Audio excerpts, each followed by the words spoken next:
It's Friday, we're late, and we're not doing what we originally were going to Oh, do. I know, we're So horrible.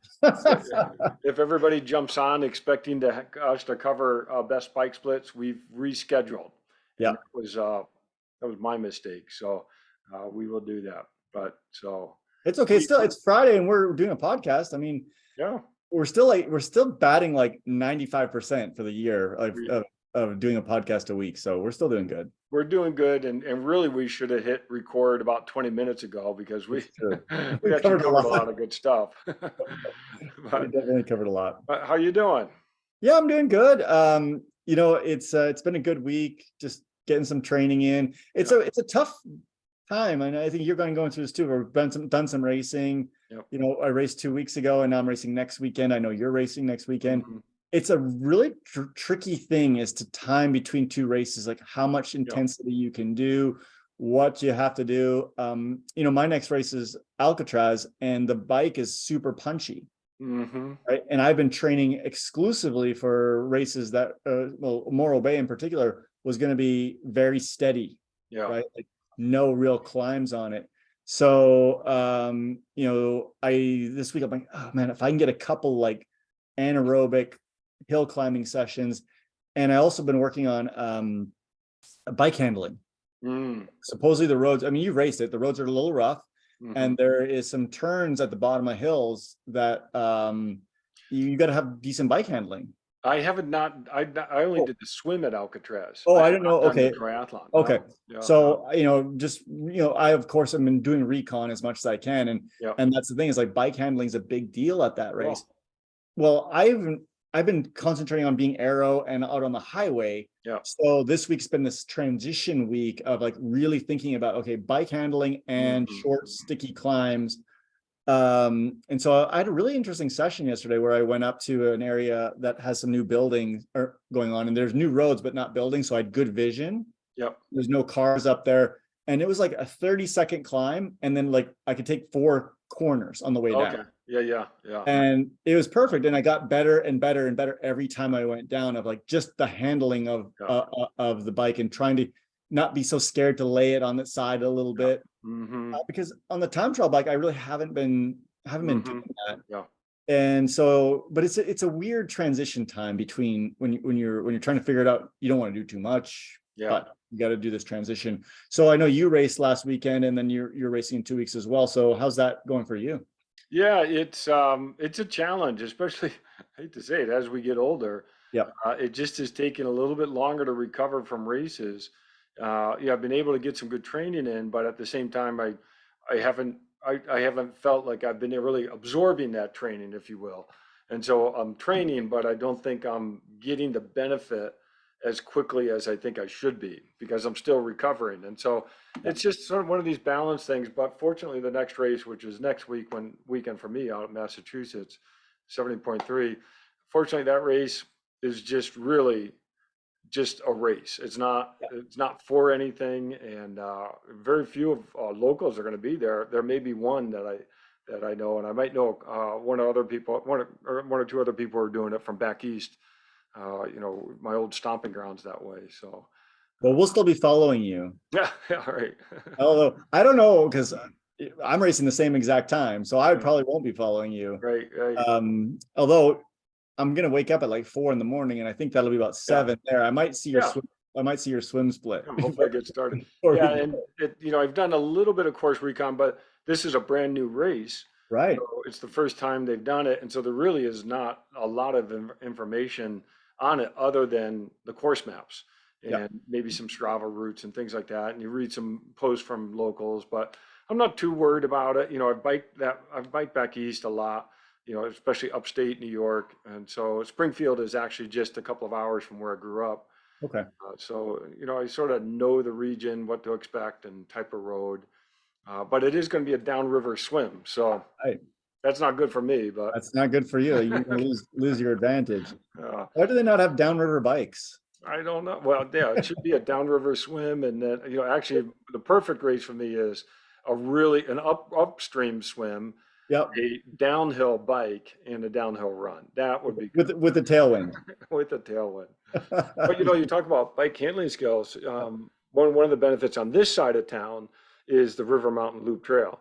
And that has some nice sort of switchbacks to go down, not a lot, but enough that, you can really practice just like you're talking about doing those sharper turns that we're just not used to doing, for a tri bike. So The problem with that loop, for me at least, is it's the penalty of missing it is so severe that's running into true. the desert. Where That's I was very on a true. big wide road and I was trying to hit the apex of the Yeah. center of the Yeah. road. Yeah. Yeah. So if something did happen, I could Yeah. bail out, right? That's Like true. there's no bailout on the River Mountain Loop. Like the bailout is the desert. So No, it's no. just, and I'm going to speak for almost everyone that's done cornering there. I've ridden off the Desert Mountain Loop Yeah. Trail at least 3 times I can remember. Oh boy. Yeah. Have you? No.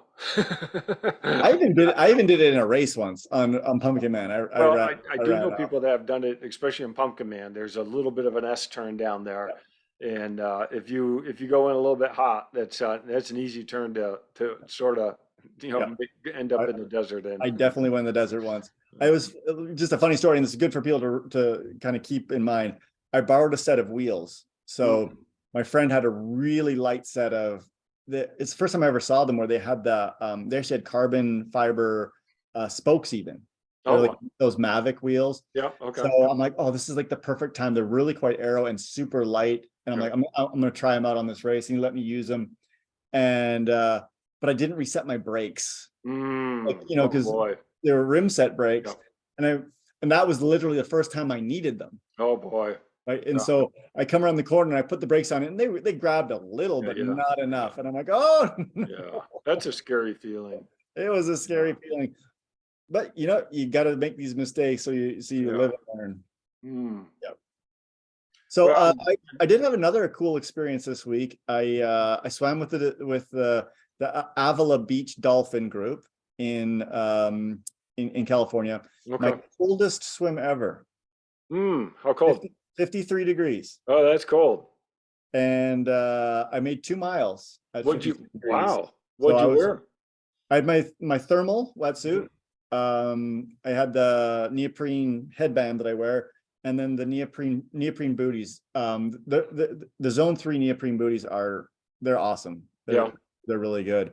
Mm, Um, it was still, I mean, don't get me wrong, it was cold, and mhm. so we got out to this point, and everyone kind of stopped, and one guy actually had a camera and he took some pictures, which was super cool. Oh, cool. And I'm like, does anyone know temperature? And he actually had a thermometer with him. Oh, yeah. Pulled it Right. out and he's like, oh, it's 11.3 Celsius. And I'm like, Yeah. doing my math in my head. I'm like, Yeah. that's like 53 degrees. Yeah. That's right. And I'm like, let's keep moving. Because every time because there's a group, right? So every time we stopped, Yeah. you're not moving. I'm like, we got to keep moving here. Yeah. But it actually was really good because it built up a lot of confidence for me because Oh, yeah. Alcatraz is supposed to be 55. Mm-hmm. And I've been nervous about that 55 degrees, but then I did 53 and I did a longer swim. So I was like, Yeah. okay, like I got this. So I'm feeling confident, but it was, I mean, a good experience. And the nice thing was this group was super cool. They're like, okay, well, it's basically, there's different spots where you can stop. Like you can cut it at a mile, you can cut it at a mile and a half.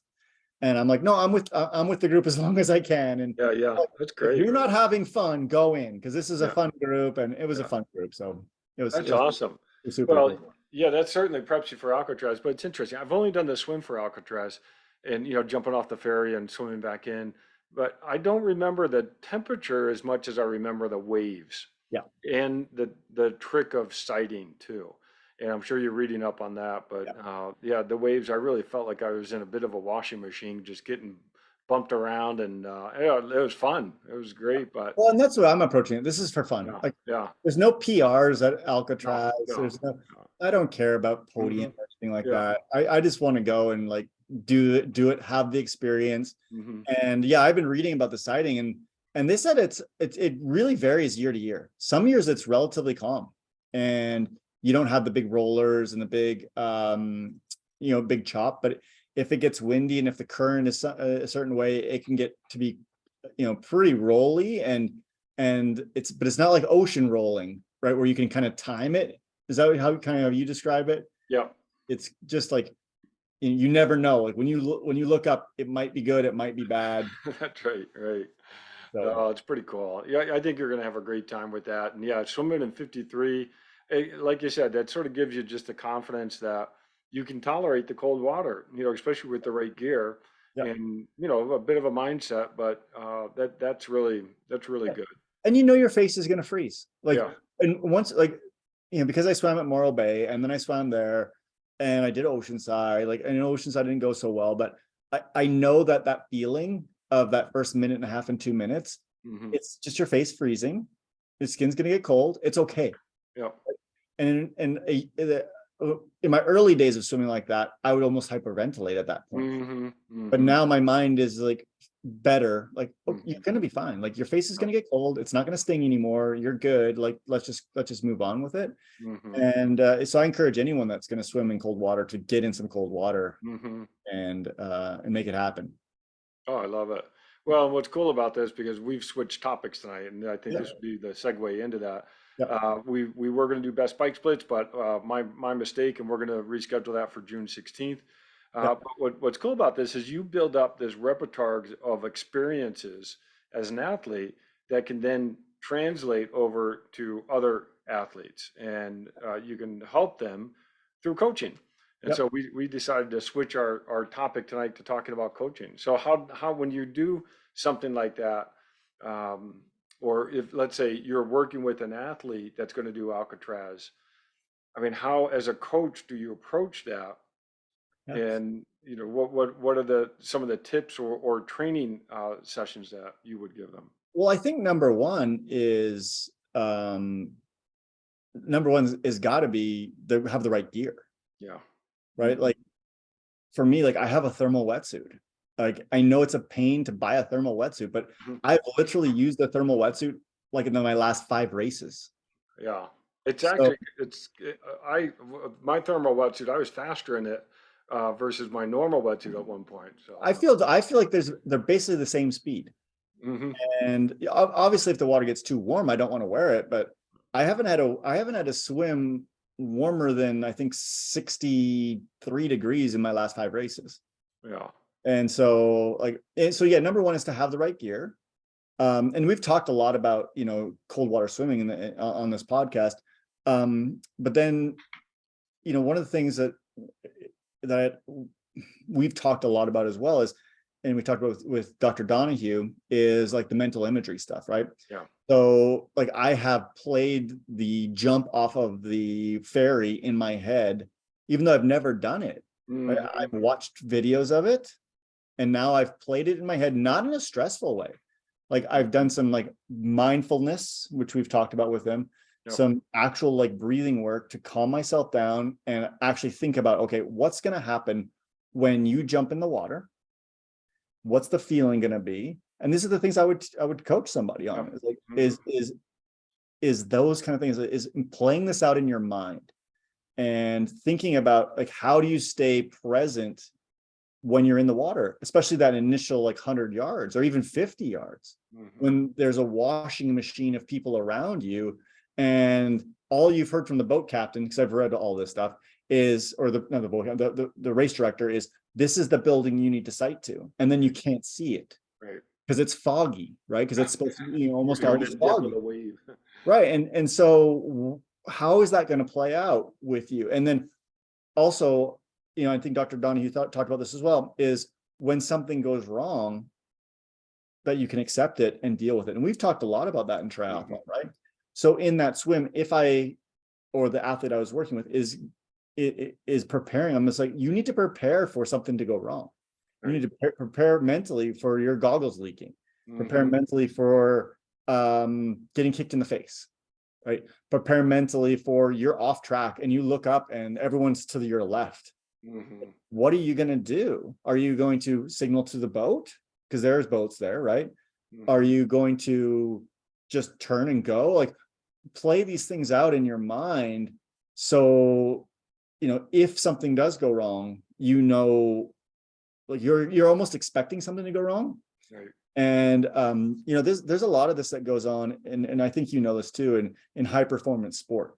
Hmm. They play out these things all of the time of worst case scenarios and bad things happening. Yeah. And once you've played it out and you know how to respond, and you can respond calmly, um, I think that's you can win that way. And I think, having done so many triathlons and I've had so many things go wrong, and when I've been able to approach it in a calm way, it's only helped me. Even at Oceanside, when I was struggling with my goggles, Mhm. I didn't panic at that point. I panicked later, Yeah. right? Like I'm like, okay, what should I do here?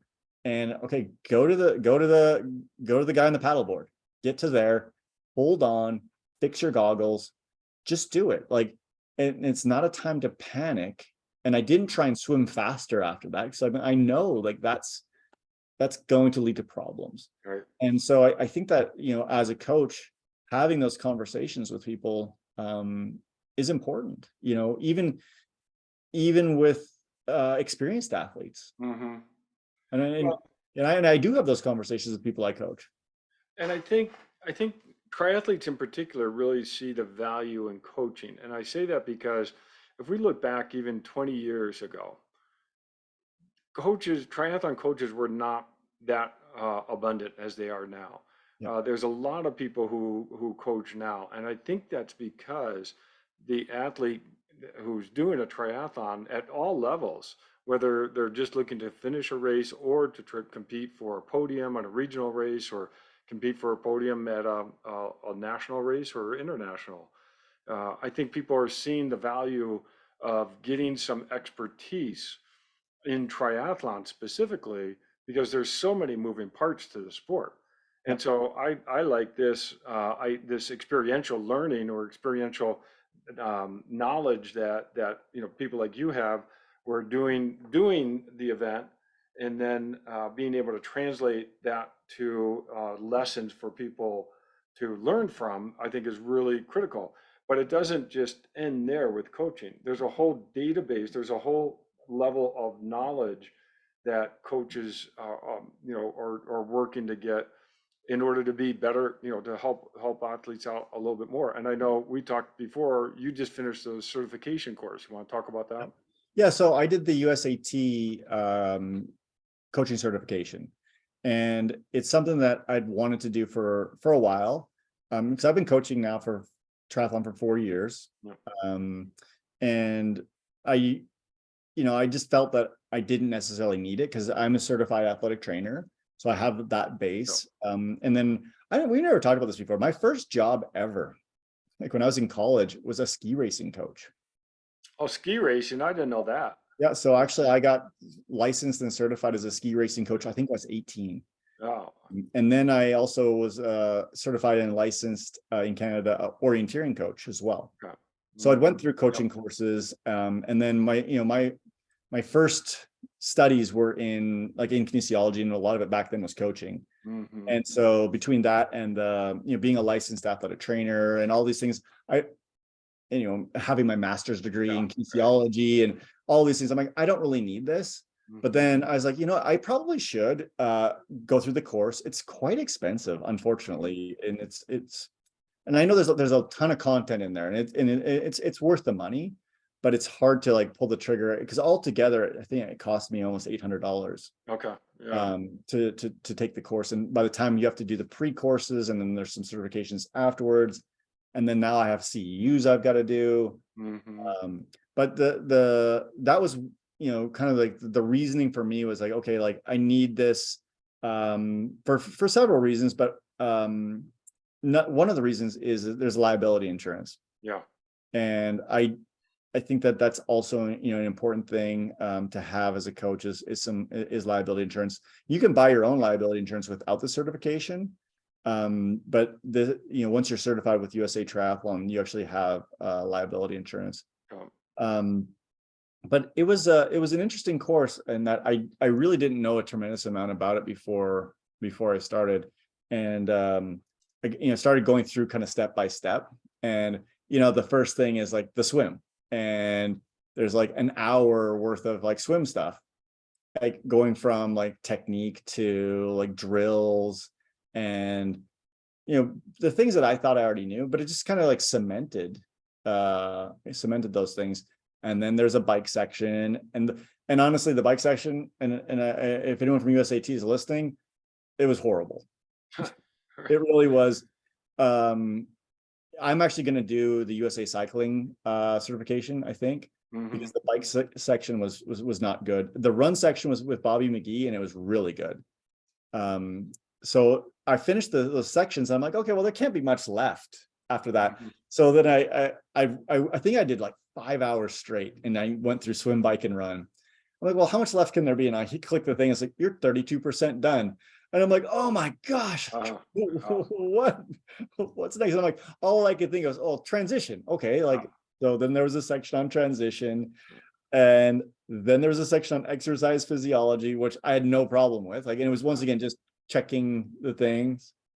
Then there was a section on nutrition, and the nutrition section was interesting because it was over an hour of like sports nutrition stuff. But once again, like, there's, you know, this area that I'm well read in, and it was fine. And then there was a section on strength and conditioning, which was okay, which was another hour. Then it was like on basically training plan management, like how you build training plans. And I got some little pearls. I got some little pearls in that. But I've been doing that for a long time, building training plans. Then there's a sports psychology section, and I was like, oh, this is exactly what Dr. Donahue was talking about. It's so funny because I can almost check off each one of these things, and we've had guests, or we've, you know, had multiple conversations about each of these things.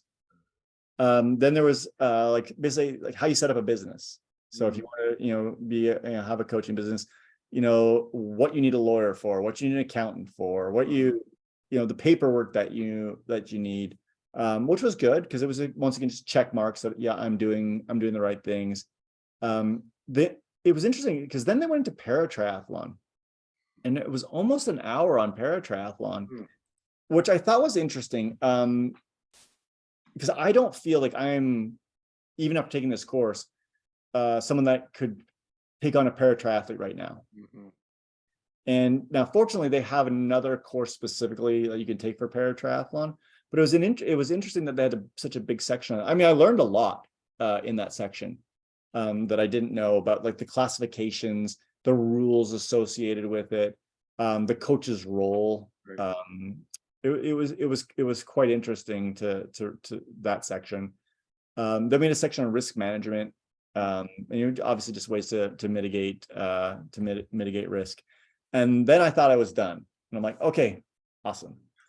When I clicked on the things, like, okay, you're 70% done. I didn't tell you. The first thing they have you do is read the coaching manual, which was 243 pages. That was the first thing. And there's tests along as you go. Okay. Right. So then I get to that point, I'm like, okay, I'm done. And then like, okay, now you need to upload your CPR certification. Fortunately, I already have one. Oh, good. As a trainer, I have to always maintain that. So I had that. Then they're like, okay, you need your safe sports certification. Oh, I did that because I'm on the board for the club. Right. So that one I uploaded. Then now you need to do a what was it called? Sorry, I gotta pull it up. It was a background check. Yeah. Okay. And now I gotta pay 30 more bucks. Oh, geez. For a background check. And I'm like, what? I already paid all this money? Yeah. And now, but think about it, if I didn't have my CPR, I'd have to have gone and taken a class. And paid for that. And then I need to pay for a background check. I was like, oh my gosh, they just keep chiseling me with more money. Because when you get to that point, you can't say no. No, right. You gotta complete it at that point. So, and then all those things, they need to be audited. So you have to upload them and they have to be audited. So I got those all audited. And then today, like, okay, next step, John, this is the funniest one. You need to basically attest that you've done everything. And what you do, this is the instructions, is just open up a Word document, type your name in, and then send it to us. Okay. So they're checking to see if you're even paying attention to any of the content. I don't even know what they're doing. Like, why can't I not just on the on their website just type my name, that like I'm basically attesting that I did it all. Yeah. So anyways, there was some really good content. I learned some good stuff, especially about video analysis of running. I know we did a podcast on it, and I do video analysis of running, but some really good content on, that was probably my favorite section was Mm-hmm. Bob McGee, who's kind of a legendary running coach. Yeah. But that was, that was good. And then even some like some swim stuff that I brushed up on as well. It did motivate me once again. I think I want to do the USA cycling level. There's a level Good. 3 that you can do. Mm-hmm. And then I'm gonna do the US Masters swim certification as well. Yeah. So I felt like there's more to swimming that I should probably learn if I'm going to be, because I'd like to get into doing more video analysis of swimming. Yeah. I've done some, Mm-hmm. but I want to do more of the video analysis of swimming. Yeah, what's one of our topics we need to get back to. We were going to do that with one of our listeners, Rick, and Yeah, we need to do that. yeah. Yeah. So, but it was good. It kind of like was in general like a check that I'm doing things Yeah. Mm-hmm. like I should be doing. Yeah. Um, it was funny. They even mentioned things like, you shouldn't like steal other people's athletes. Oh, yeah. That's not ethical. Ethics of coaching. The Yeah. ethic, because they did a whole section on the ethics of coaching, and I'm like, that's kind of dirty to like steal somebody's athlete. Like Mhm. I would never consider that. And like, Yeah. if someone comes to you and they tell you they have another coach already, like you should tell them that you can't take them on Yeah. until they break up with that coach or fire that Hmm. coach and Yeah. all these little things. I'm like, I never even thought of. So Hmm. yeah. All in all, it was a good experience. A lot of it, I just was listening, Yeah. listening to it. Marie, unfortunately, as we were on vacation, she listened to a lot of it as well. And Hmm. if she had an extra $800, she could be a level Yeah. 1 Yeah. Right. Right. USAT coach too now. So I love it. good. So, how did that compare to? I mean, you did the Ironman U Yeah. course. Was that 3 or 4 years ago? No, it would have been like 8 years ago. Oh, I didn't realize it was Yeah, that long ago. yeah, it was 8 to 10 years ago, and I got in right as it was launching, and I thought it was good, for the research I was doing. I thought it would be neat to have that experience going through that course, and this is all remote learning at this point. Yeah. And I hadn't taken a remote course. Obviously, it was all remote at that point. Yours was all remote as well, Yeah. right? Yeah. 100% remote. And so that at the time was, I think, $600 as well. And it was a rather lengthy course, but it kept moving. And I never got to a point where I was like, oh, let me skip this. Let me, go.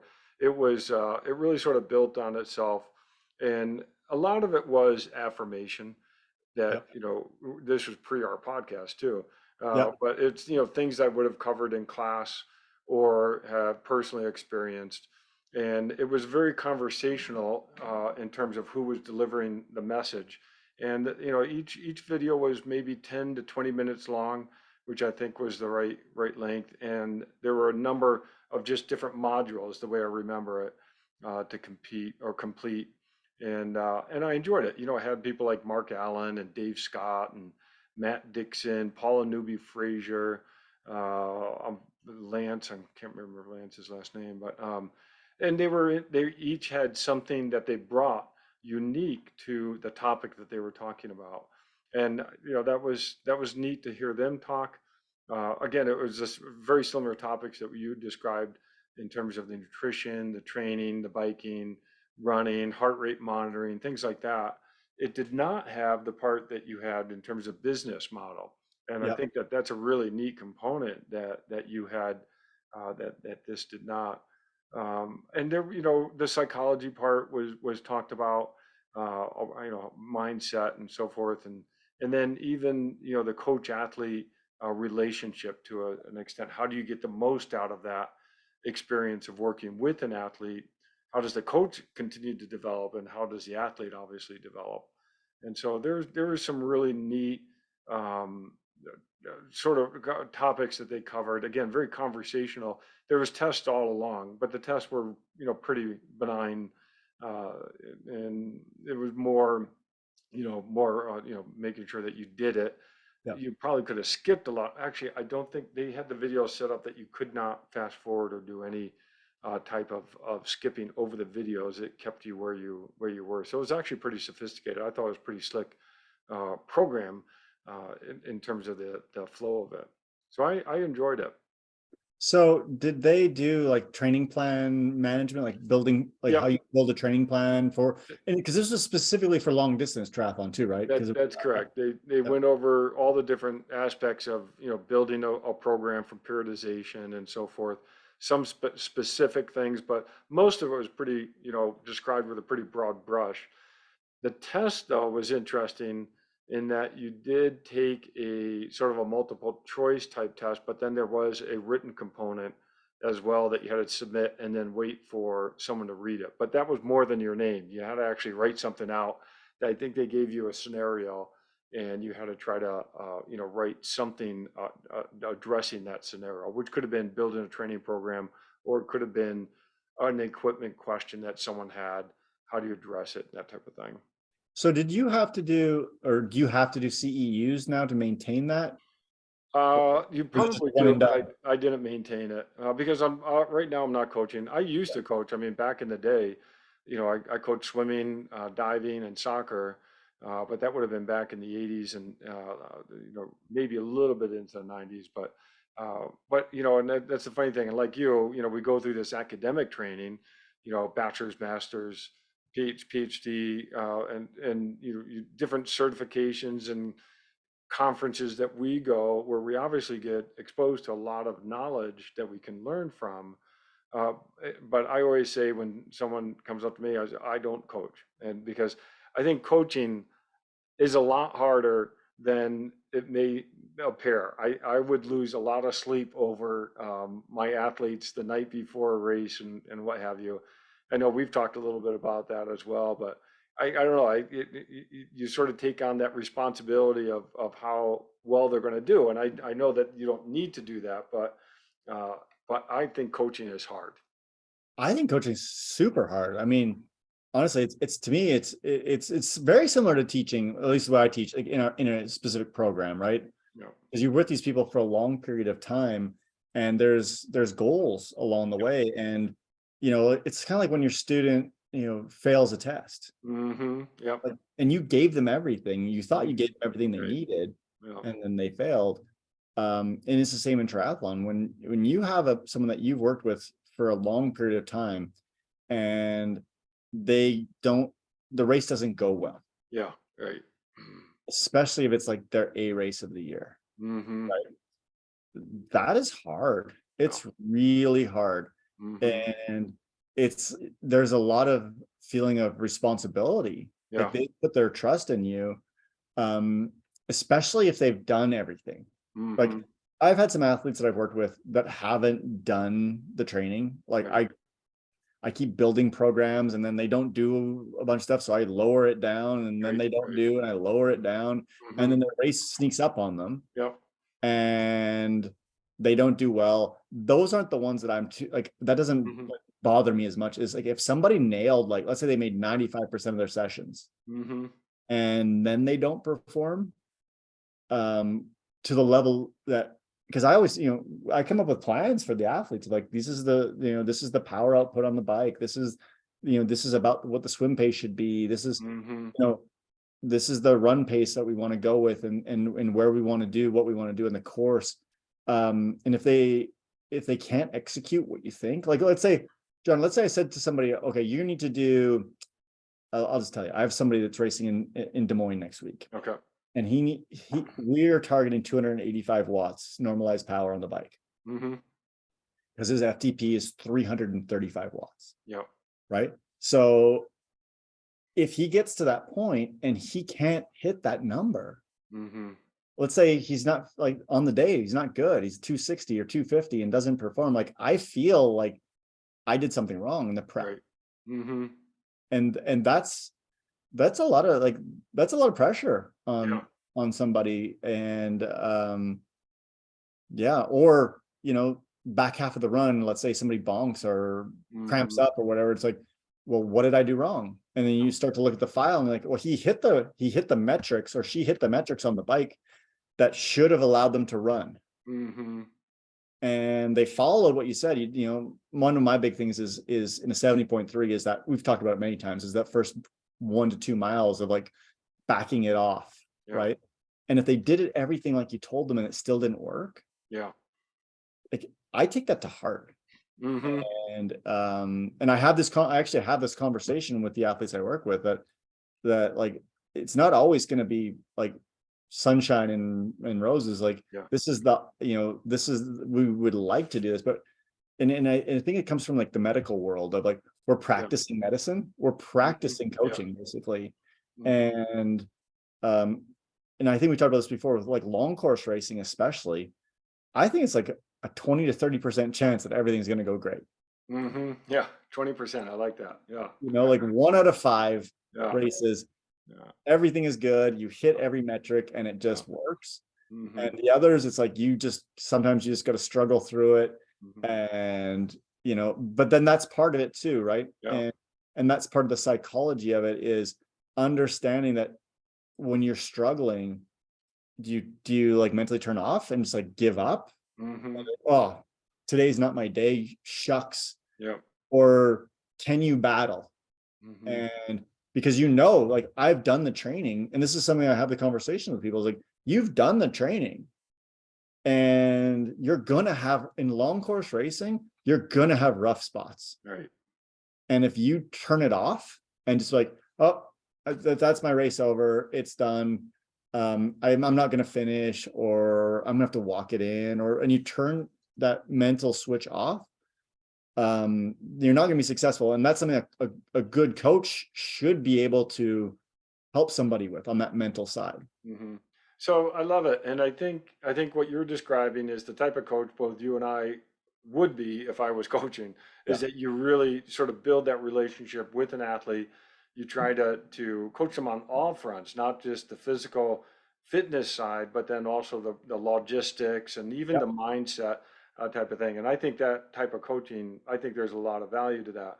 But then on the other end of the spectrum, there's coaches that, well, they write a plan and you buy the plan Yeah. and you follow the plan and you're not really having that interaction with anyone. And somewhere in between there, there's coaching plans that are populated from questionnaires that you do ahead of time, and then there's some automation to it in terms of what gets built into it, and maybe a little bit of interaction. And so this coaching world, especially in triathlon, is on this such a broad spectrum of what a coach is. And I think this is why it's good for athletes to really ask questions when they are looking for a coach. What does this coach offer? What certifications do they have? What is their approach? What is their philosophy? Because it's not for everyone. And some of these, buy a plan that may work for some people. Maybe work perfect. And Yeah. like, and every person's unique what they need. Yeah. Like for me, like one of the conversations I have early with people is, I'm not a cheerleader. Yeah. Right. Like if you don't want to do the training, like if on Tuesday there's a swim and you don't do it, hmm I'm not on the phone with you. Hey, you missed hmm that workout. What the hell? Right. That's not me. hmm And then on Thursday, you missed the swim workout. That's not me. Now, on Saturday, when you miss it, I'll probably call you or text you, are you doing okay? Yeah. Right. Right. I'm hoping, but I always tell them, like, if you're not doing okay, you're supposed to reach out to me because I, Mhm. need to know. And they're like, no, I just couldn't make it to the pool. My kid was sick or whatever. Okay, fine. So now every week we readjust. Mhm. Right. So you've missed all of your swimming. So I can't keep building more yardage Right. or more time. I need to actually degrade. But I know there's coaches out there that literally they have a conversation with their athlete like maybe every other day, Mhm. even Mhm. daily, that are like, hey, you got to hit these numbers today, and if you don't hit these numbers, it's not going to be good, and you're not going to like. Mhm. That's not me at all. Right. Right. And I tell people that, like, if you need that, if you need Yeah. someone to hold your hand, It's a different person. find a different person, Yeah. because Mhm. I'm going to build you a plan. Mhm. We're going to have as many conversations as we need to help you to do this. But if you don't want to do it, that's on you. Yeah. And So it's and it's interesting. hard. Yeah, no, it is hard. And so I hadn't thought about asking this, but I'll ask it now. We see even pro triathletes, they switch coaches. Yep. And, there's a couple of big switches in the news right now, Yep. in the triathlon news, that is. And people are in one hand sometimes criticizing the athlete for not giving the coach athlete relationship a long enough time to figure out if it's going to work. So have you thought about what that window needs to be to sort of see if that coach athlete relationship is being productive? Yeah. And it's super tough, John, because almost everyone I've coached comes with the idea that they want to do an Ironman at some point. Hmm. Even they're brand new, like, okay, my goal is to do an Ironman. I'm like, okay, this is a 4-year process. Yeah, right. And they're like, what? My friend signed up and did it in a year. I'm like, well, Yeah, that's not, once again, that's not me, because right. I don't believe in doing things Hmm. that are high risk, Hmm. right? To me, if you're a brand new person, it's a 4-year thing. Hmm. If you've never done an Ironman, let's say you've done some halves, it's a year. Hmm. And are you willing to like do that year's worth of work and be patient? I'm a firm believer that triathlon and aerobic sports takes a decade Hmm. to build you aerobically. Right. Now, can we take shortcuts? We absolutely can, but they're super high risk. Hmm. And if your goal is to do one Ironman and never do triathlon again, also, you're not for me. Right. Like, I'm not interested in that. Hmm. That's not something that interests me. Once again, I want people that are in triathlon for long term. Hmm. One of the other things is I have no problem if somebody fires me because they've learned everything they can learn from me. Right. Right. Like, if they say, you know what, you've been such a good coach that you've taught me how to basically coach myself, Hmm. and I'm going to move on to myself. I have no problem with that. What I Hmm. do have a problem with is exactly what you said, is like, you're with me for 3 or 4 months and you leave because you don't like it. And Hmm. it's like, well, this should not happen. Like, there should be better conversation. Because Right. I've had athletes do this. Like, they've been with me for 3 or 4 months and like, I'm going to go my another way. I'm like, okay, great. But why? Like, Hmm. what did you need Yeah. that I didn't give you? Well, and they're like, well, there wasn't enough communication. I'm like, okay, but in the beginning we talked about, like, communication needs to come from your side first. Hmm. That's something that I believe in. Like, I don't want to be that coach that's hounding you all the time, Hmm. right? Because some people don't need that. Like, Yeah. they have the plan. We have some conversation, but it's mostly, do you like, I conversate with people when they need something. It's not just to have a how you doing, right? Hmm. Hmm. Um, and yeah, so like that can be hard sometimes when that happens, when somebody leaves and they don't like, there's nothing ahead of, like, what I mean? Yeah. There's almost Yeah. no midterm evaluation of the coach. It's just like, yeah, I don't like it. Yeah, it's tough because we talk about almost having an interview with a coach and the coach having an interview with the athlete, but even that early stage, it's hard to really sift through because sometimes as an athlete, we don't always know what we want, and Especially if you've never had a coach before. that's right. And sometimes we think we may want something, but maybe that's not really in our best interest even.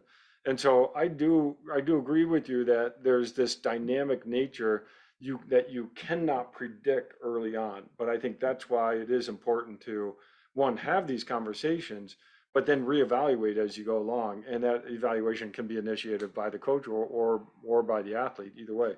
But again, it goes back to what people are looking for as an athlete, and not everyone needs that in-depth coaching. Sometimes they just need a little bit of structure, or they need someone who really understands their situation, Yeah. an older athlete, or like you mentioned, para athletes, or something unique to that person, that you want to tap into some expertise of a coach that knows something about that. And those are all things that athletes, really, I think here in Las Vegas, we actually have a good range of expertise in coaching and different things that people sort of, find their niche with the type of athletes that they're even working.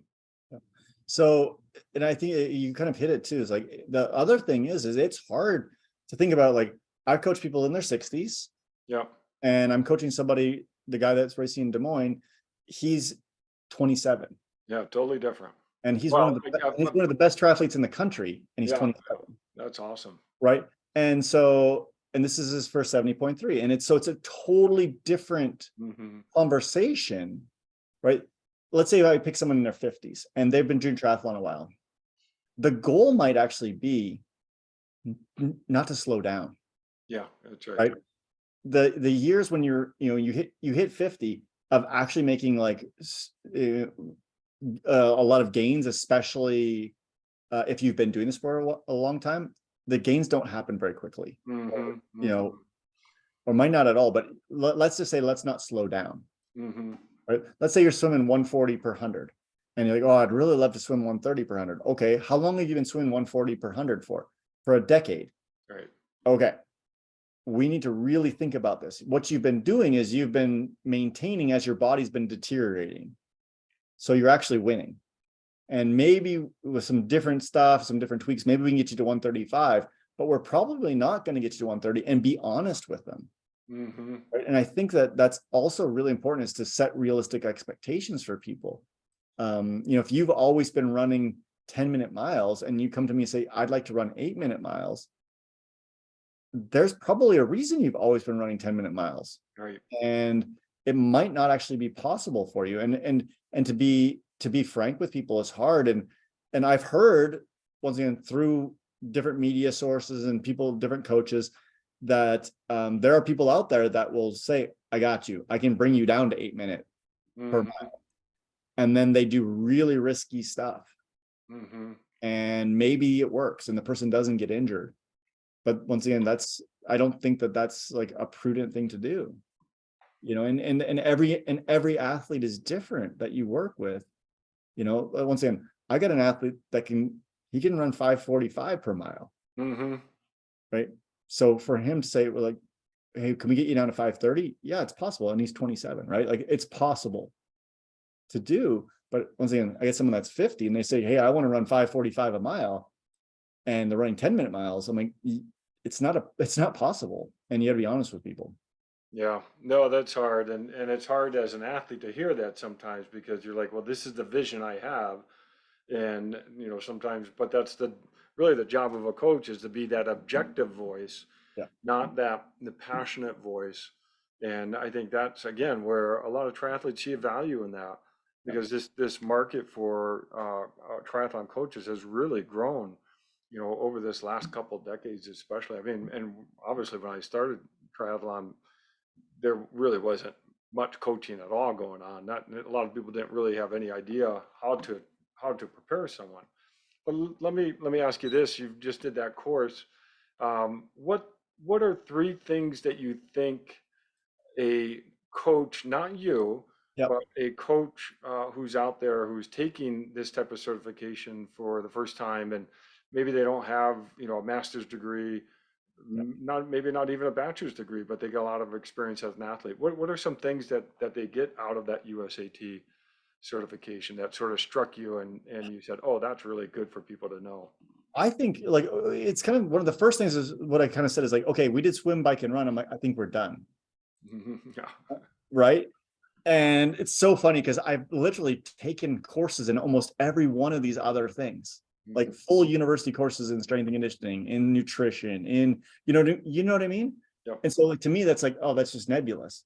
But all of those little pieces build up, right? And so you may think, or someone might think, that they know a lot about nutrition. But nutrition, specifically in triathlon, is not just your typical nutrition, right? And there are different ways they talk about the different ways to approach nutrition. Yep. The sports psychology side, right? Very few people that I know that are not, going through a university course have ever like seriously taken a sports psychology Mhm. lesson. You Yeah. know what I mean? Or have worked, like, I can tell you, like, the people I've worked with, none of them have ever worked with a sports psychologist. Hmm. Hmm. Right. And so I think that there's a piece there as well. So, like, let's say I'm a coach and I have an athlete that is underperforming, right? So their metrics are here, and then they're racing below their metrics all of the time. They probably are at that point. If they're hitting everything else, they probably need to see a sports psychologist. Mhm. And recognizing that is something that they also talked about in this course, and understanding that, you're not a sports psychologist. Right, right. You can give them like little things that they can potentially work on, but knowing when to refer people. Mhm. And then also, like, for me, like, I'm super fortunate because I have the university and I have all these contacts. Yeah. Like, if I have someone that needs to see a sports psychologist, I got 3 people I know I can Yep. have see. If someone needs to see a sports nutritionist, I got 3 people that are some people we've had on the podcast, right? That are willing and able to take these people on. And that's a big part of the coaching certification, is understanding that you're not those people, right? And Mhm. even the strength and conditioning section, they made mention many times that, like, listen, this is just an overview. Mhm. Unless you're going to become a strength and conditioning coach or a certified athletic trainer or whatever, you need to refer these people. And even there, they talked a little bit about like dealing with injuries. Same thing. Like, as a coach, you should not be giving injury advice. Mhm. And so those were all like things that I think that were in there that a coach might not think of. Um, it's actually funny. I'll tell you a quick story. So, a colleague at the university was telling me this, that they had a student that was just took her class, and they do coaching, and it was a rehabilitation class, and sent her a message saying, "Hey, can you send me a rehabilitation protocol for an ACL?" And she's like, "No, like, you're a coach. Mhm. You're not a medical professional. You shouldn't be, even though you took a course, even in like an entry-level rehabilitation course does not qualify you." Mhm. And I think a lot of times that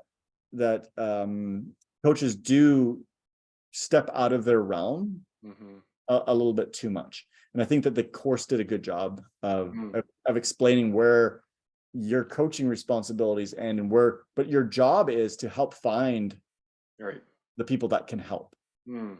Yeah, I like that. Yeah, because there's so much expertise out there, Yeah. and not any one person can be that expert in all areas. And like you said, even like training, rehabilitating someone with an ACL, a knee injury, that there's a specific level of knowledge that really needs to be had there in terms of even how the ACL was repaired and what Yep. the procedure was, what was the timing, what was the extent of the injury, and to just to not recognize that, I think is a weakness. So that's great that USAT actually sort of brings that to light.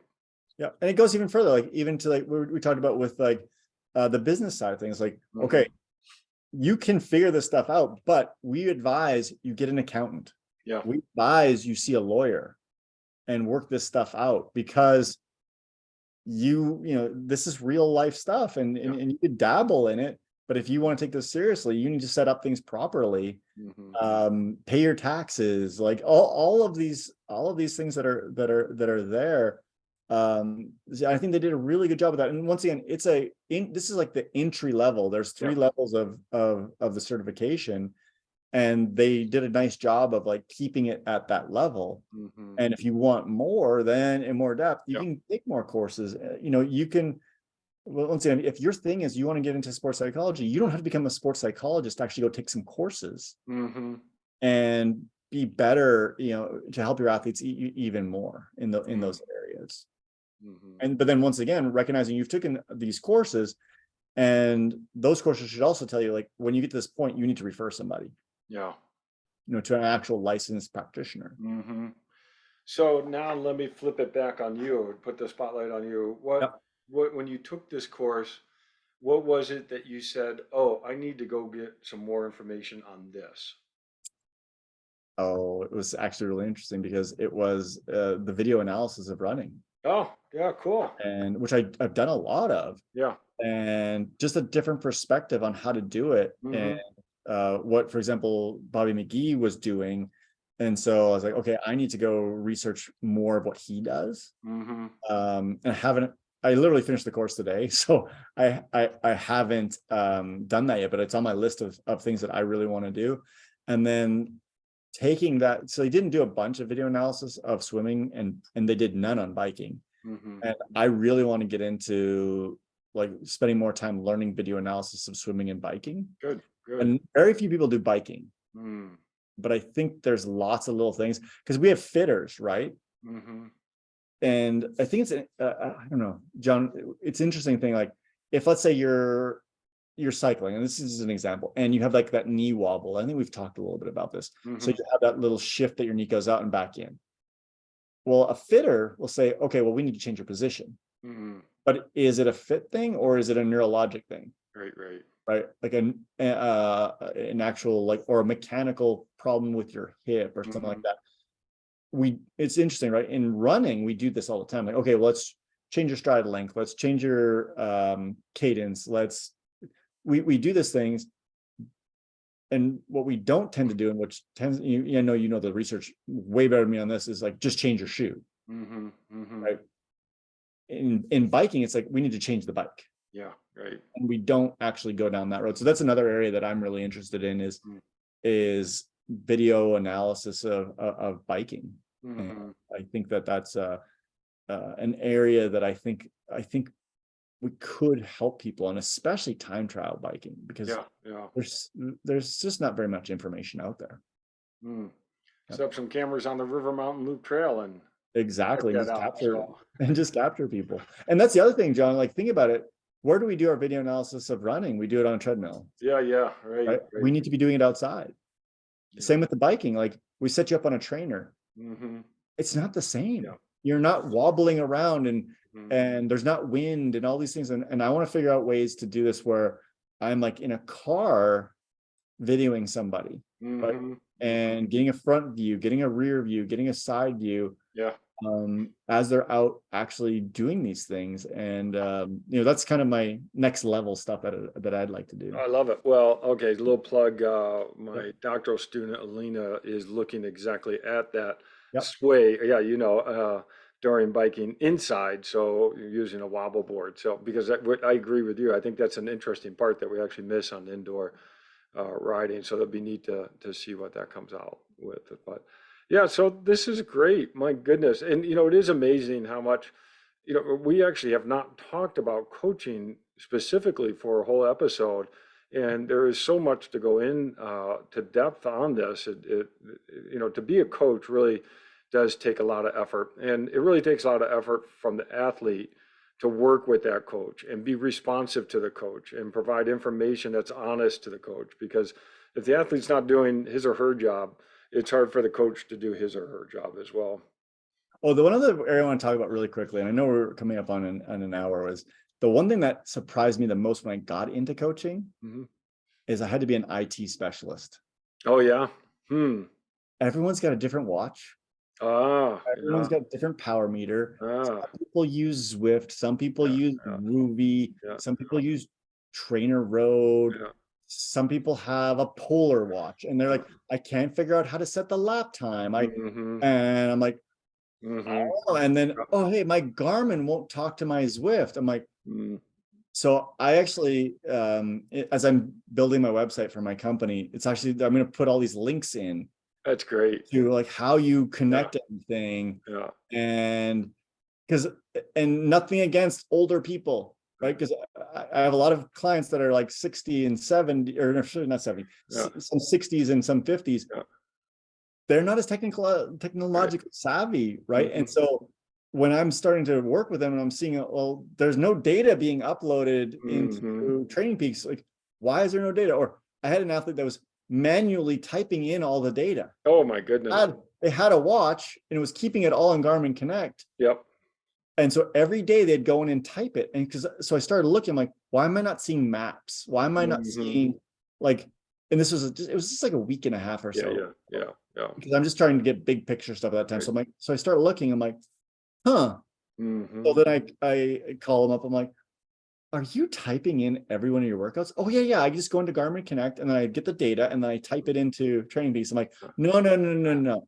These things will link and they'll talk to each other. And once it's uploaded, it's there. But you don't think of those things. You don't know. Yeah, you don't know. It's not something that would be intuitive or when you get a watch even. So. And so now one of the things that I tell the people I work with is you're not allowed to buy anything technology wise, or actually even triathlon wise, without my approval. There you go. I like it. Yeah. Like, because someone will show up, I got this brand new thing. It's so cool. I'm Yeah. like, okay, like even like a stride power, Yeah. stride pod for the foot, they want you running power. Yeah. I'm like, you know what?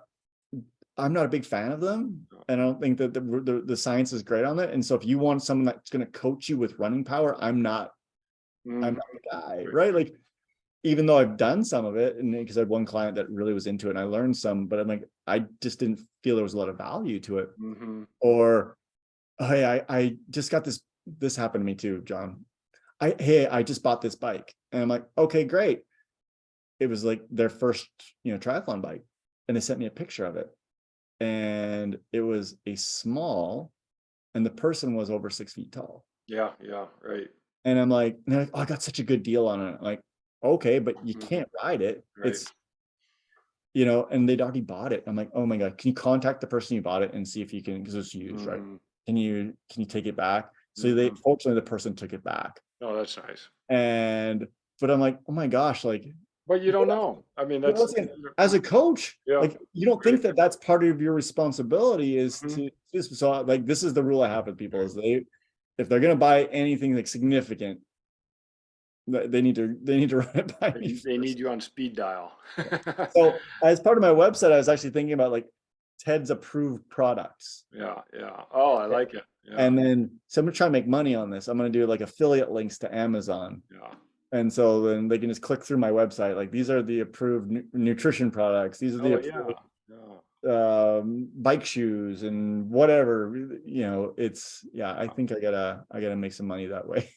It's great. Well, I love it. Well, this has been a great talk, and I know it was brought on from you just doing the USAT Yep. certification course, and it's neat to tap into this knowledge a bit too. And I'll just say that, and you know this as well, and you recognize it. We've got a lot of great expertise in the city, Yep. and there's all different types of coaches and athletes.